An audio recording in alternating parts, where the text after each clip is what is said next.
सकते, जबकि हिंदुस्तान के संविधान ने लिखा, आर्टिकल नंबर 25 उठा करके पढ़ो मिनिस्टर साहब, वहां पर तुम्हें पता चलेगा, जहां पर साफ लफ्जों में कहा गया right to freedom of religion, कि अगर हम अपने धर्म का प्रचार करना चाहें, freedom of conscience and free fashion and practice and propagation to the religion, अगर कोई इंसान भारत का अपने धर्म का प्रचार करना चाहे, अपने धर्म के बारे में दावत देना चाहे, वो दे सकता है। हिंदुस्तान का संविधान कहता, कुरान करीम, नबी पाक अलैहिस्सलातु वस्सलाम की हदीस, इससे बड़ी दौलत दुनिया के अंदर कोई भी चीज़ नहीं है। ये कुरान 1450 साल पहले अल्लाह send down to the earth to teach the people in for all mankind in the world, in entire world. दुनिया के तमाम इंसानों के लिए कुरान करीम को हिदायत बनाकर रब्बे जुल जलाल ने नबी पाक अलैहिस्सलातु वस्सलाम के क़ल्बे अथर पर उतारा। कोई किताब, दुनिया की कोई किताब या कोई ग्रंथ ऐसी नहीं है जो अपनी क्वालिटी खुद बयान करता। आप किसी दूसरी किताब से पूछिए कि तुम्हारी क्वालिटी क्या है, वो नहीं बताएगा। लेकिन जब आप कुरान करीम से पूछेंगे, ए कुरान बता तेरी क्वालिटी क्या है, तो कुरान कहता है कि ज़ालिकल किताबु ला रैब फीह, एक ऐसी किताब के जिसमें कोई शक नहीं, शक की गुंजाइश नहीं। यह कुरान कहता, जिसका लाने वाला हजरत जिब्राइल के जरिए से 23 साल की कलील मुद्दत के अंदर कुरान करीम को नबी पाक अलैहिस्सलातु वस्सलाम के क़ल्बे अथर पर उतारा। नबी पाक अलैहिस्सलातु वस्सलाम का आना इस धरती पर कितना बड़ा एहसान है मोमिनीन के दरमियान। ये जलसा-ए दस्तार बंदी आपने यहाँ पर बैठकर अभी देखा, जो मंजर देखा आपने कि बच्चे के सर पर एक पगड़ी बांधी जा रही, या आप क्या समझते हैं कि बड़ी आसानी के साथ हो जाता है? चलो बच्चे ने मेहनत कर ली, आपको पता है कितनी मेहनतें और कितनी मुशक्क़तें उठानी पड़ती है। वो जो तालीम का एक टेंशन और एक दबाव रहता है, यही वजह है कि तालिब इल्मी ज़माने में वो कमज़ोर रहता, वो मोटा नहीं होता, दुबला पतला रहता। उनके दीगर चीज़ों का पता नहीं, उनके खाने का पता नहीं, नाश्ते का पता नहीं। जब तक वो सबक ना सुना ले, उनको नाश्ता अच्छा नहीं लगता। जब तक वो सबक पारा न सुना ले, उनको खाना अच्छा नहीं लगता। आप क्या समझते हैं कि चलो बच्चे ने मेहनत कर ली? मेरे भाइयों, इनके पीठ और पुश्तों पर कई छड़ियां टूट जाती, कई रहल टूट जाते हैं, कितने तमाचे लगते हैं, कैसी जिल्लत और खारी से गुजरना पड़ता, तब जाकर ये बच्चा हाफिज कुरान बनता। चलो बच्चे ने मेहनत कर ली, हाफिज कुरान बन गया। इनके उस्ताद ने कितनी मेहनतें की है। वो रात को 3 बजे उठकर बच्चों को जगा रहा है, फजर से 1 घंटा पहले। हम और आप तो सो रहे हैं, लेकिन वो बच्चे को जगा रहे हैं। उनकी मेहनत और उनकी कुर्बानी ने बच्चे को हाफिज कुरान बनाया। चलो उस्ताद ने मेहनत कर ली, बच्चा हाफिज कुरान बन गया। आप ये समझते हैं कि उनके जिम्मेदार ने कितनी कुर्बानी पेश की है? ये इदारे कैसे खड़े होते हैं ये हम जानते हैं।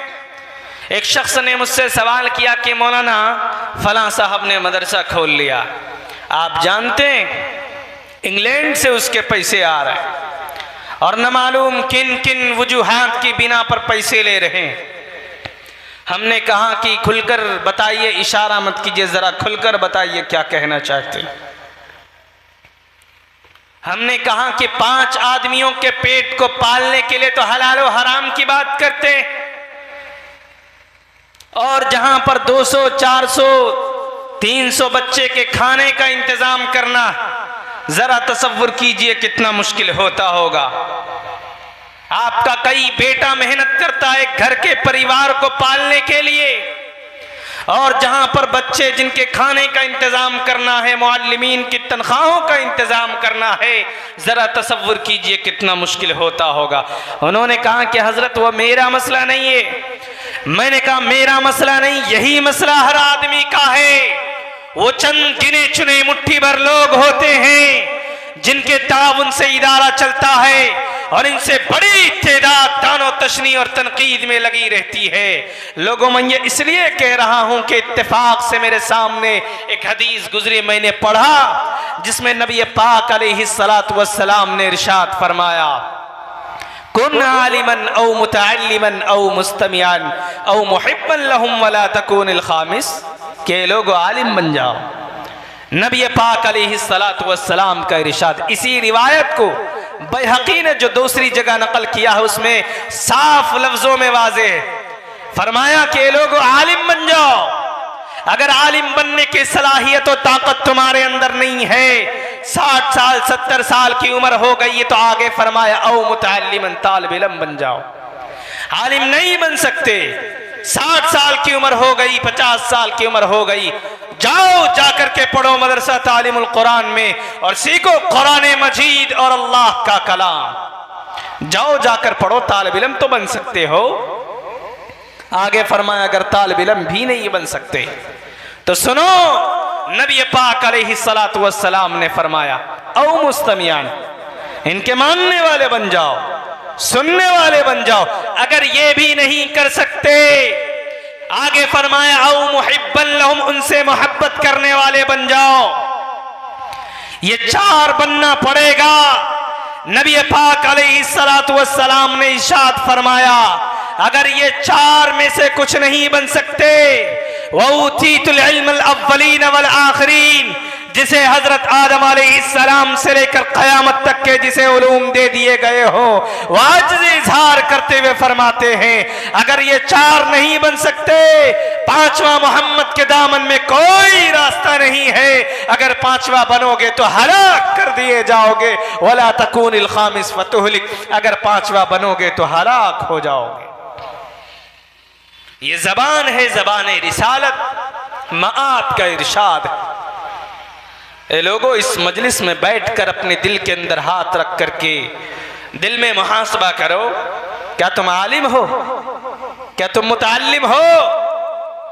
क्या तुम मुस्तमे हो, मानने वाले हो?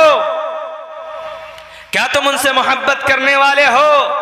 अगर नहीं हो तो तुम्हारा इस धरती पर तुम्हारा कोई वजूद, कोई नामो निशान नहीं। ये जबान है, जबान रिसालत में आपका इरशाद। लोग कहते कि मौलाना जमाना ऐसा चल रहा, क्या करें, जमाने के तर्ज़े तकल्लुम पर चलना पड़ता।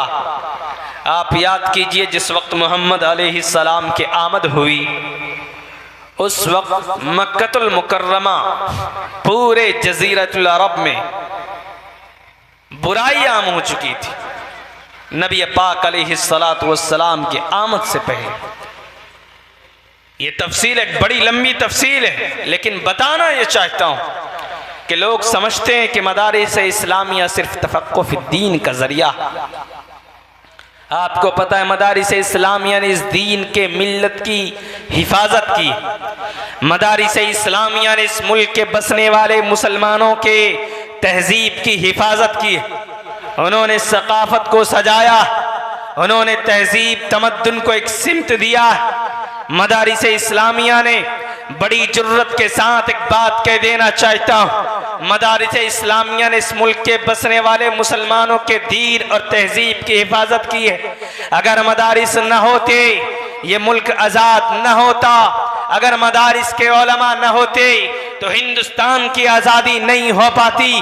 और कुछ लोग हैं जो मदारिस के उलमा से, मदारिस के नुमाइंदा उलमा से सनद और सर्टिफिकेट मांगी जाती है, उनके सर्वे की बात की जाती है।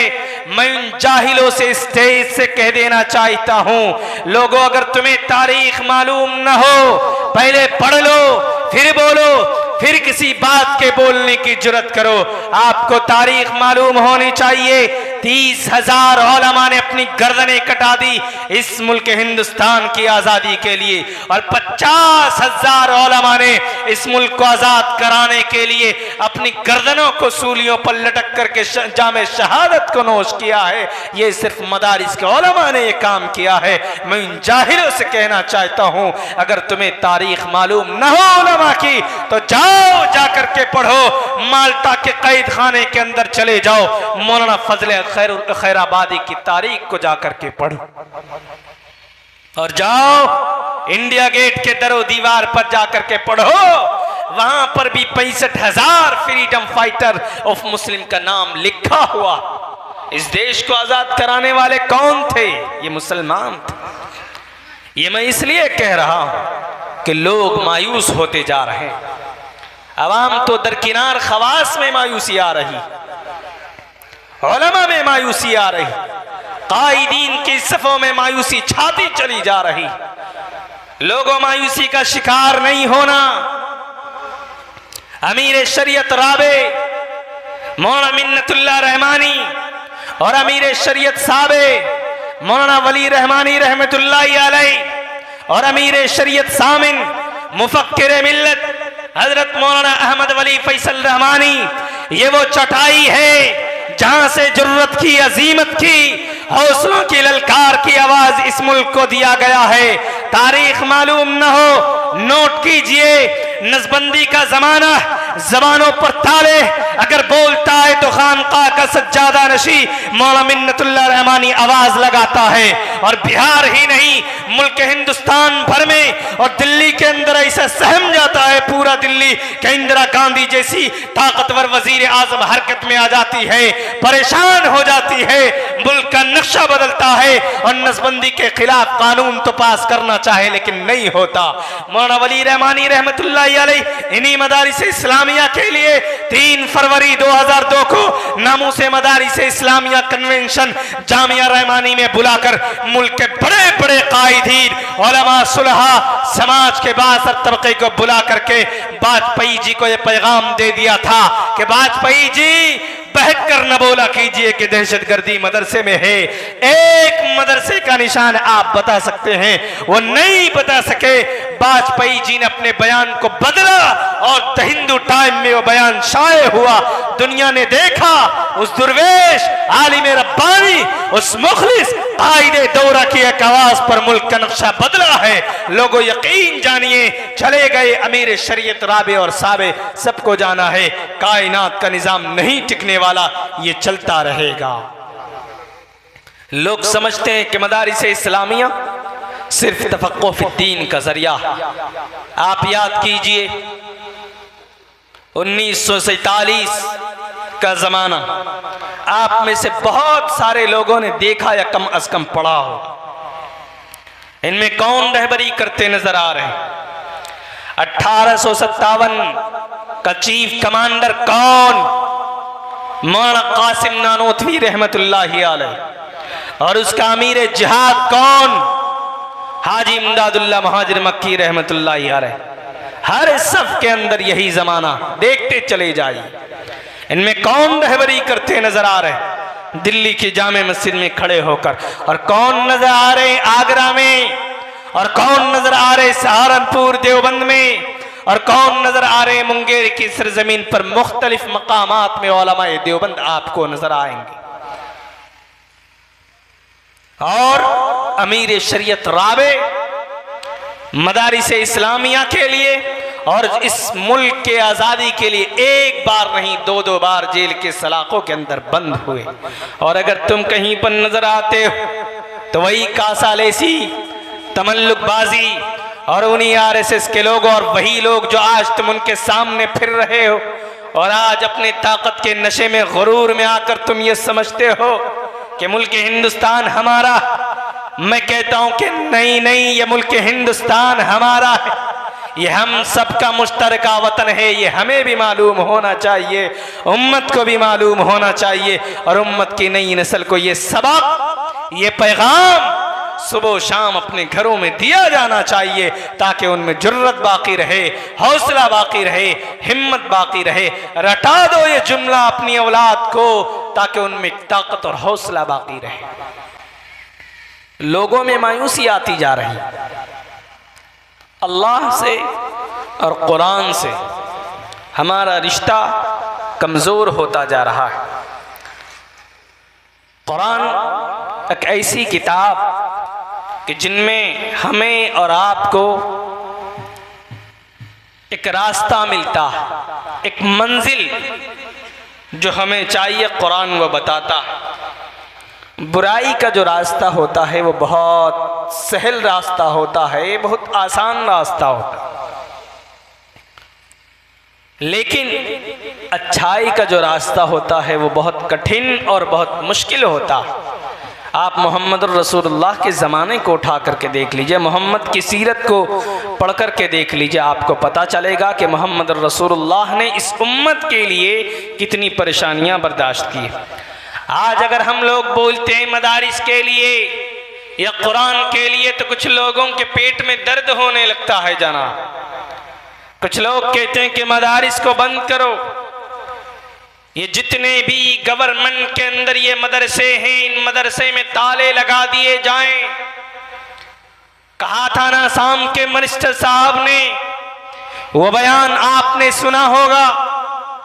असम के मिनिस्टर ने कहा अगर मदारिस के अंदर पढ़ाई होगी तो उनके अंदर श्रीमद् भगवत गीता को भी पढ़ाया जाना चाहिए, नहीं तो मदरसे में ताले लगा दिए जाए और मदरसे को हम फंड नहीं करेंगे।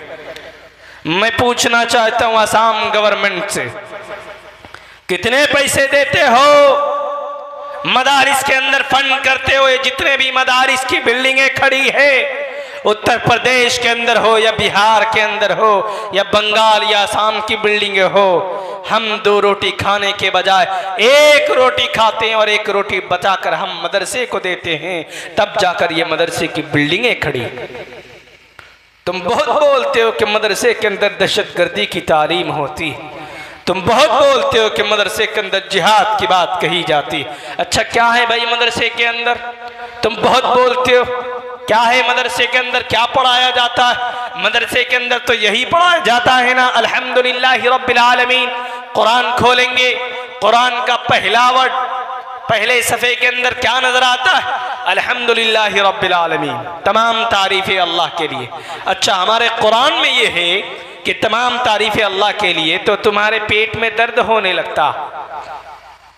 और वहीं पर ऋग्वेद का पहला मंत्र जहां पर कहा गया अग्निमीड़े, उनका भी मीनिंग और मतलब यही है कि तमाम चीजें जितनी भी बनाई गई है हम उन बनाने वाले की पूजा करते हैं, उसी की तारीफ करते हैं। तो तुम्हें तो पेट में दर्द नहीं होता है जनाब। और अगर मदरसे में पढ़ा लिखा बच्चा ये कोई कह दे अल्हम्दुलिल्लाहि रब्बिल आलमीन, तो तुम्हारे पेट में दर्द होने लगता। ये नफरत की बोल नहीं होनी चाहिए। अच्छा अगर हम कुरान पढ़ते हैं और हम कलमा पढ़ते हैं तो हमारा गुनाह क्या है? कौन सी बात कही गई आज तक किसी मदारिस के अंदर? आज तक किसी भी मदारिस के अंदर आपने देखा, आपने पाया कि किसी मदरसे के अंदर कोई बम निकला हो या फिर कोई ऐसी चीज निकली हो, AK-47 निकला हो? आप नहीं बता सकते, किसी भी मदारिस के अंदर नहीं। लेकिन कुछ लोग हैं जो बोलते हैं, अपनी नफरत की बोल बोलना चाहते हैं, अपनी बात को मनवाना चाहते हैं और जनता को गुमराह करना चाहते हैं। अच्छा हमारे कुरान में हमारा कलमा ये है ला इलाहा इल्लल्लाह मुहम्मदुर रसूलुल्लाह। हम ये पढ़ते हैं, हमारे कलमा का मीनिंग ये है नहीं है कोई माबूद सिवाय अल्लाह के। तो तुम कहते हो कि तुम ये नहीं पढ़ सकते, तुम अपने अल्लाह की इबादत नहीं कर सकते। अच्छा भाई क्यों नहीं कर सकते? जबकि हिंदुस्तान के संविधान में लिखा, आर्टिकल नंबर 25 उठा करके पढ़ो मिनिस्टर साहब, वहां पर तुम्हें पता चलेगा, जहां पर साफ लफ्जों में कहा गया right to freedom of religion, कि अगर हम अपने धर्म का प्रचार करना चाहें, freedom of conscience and free fashion and practice and propagation to the religion, अगर कोई इंसान भारत का अपने धर्म का प्रचार करना चाहे, अपने धर्म के बारे में दावत देना चाहे, वो दे सकता है। हिंदुस्तान का संविधान कहता और हमारा कुरान भी यही कहता, और तो और तुम्हारे ग्रंथों के अंदर ये भी लिखा हुआ, मोहम्मद रसूलुल्लाह जिसको हम फॉलो करते हैं, तुम ये कहते हो कि ये तुम्हारे मोहम्मद रसूलुल्लाह जिनको तुम फॉलो करते हो, ये 1450 साल पहले कुरान लेकर के आए, और तुम तरह तरह के इल्जामात लगाते हो हमारे मोहम्मद रसूलुल्लाह पर। तो एक बात याद रखना, तुम्हारे ग्रंथों के अंदर भी साफ लफ्जों में मौजूद है, यहाँ वहां पर क्या लिखा, यहाँ ना पक्ष बातें कुछ राखो, वैद पुराण संत मत भाको, तब लग जो सुंदरम चाहे कोई, बिना मोहम्मद पार न कोई। ये कहां पर लिखा? तुम्हारे ग्रंथों के अंदर लिखा हुआ है, जहां पर साफ लफ्जों में कहा गया है कि अगर तुम अच्छा इंसान बनना चाहते हो, खूबसूरत इंसान बनना चाहते हो, तो मोहम्मद के तरीके को अपना लो, तुम अच्छे इंसान बन जाओगे।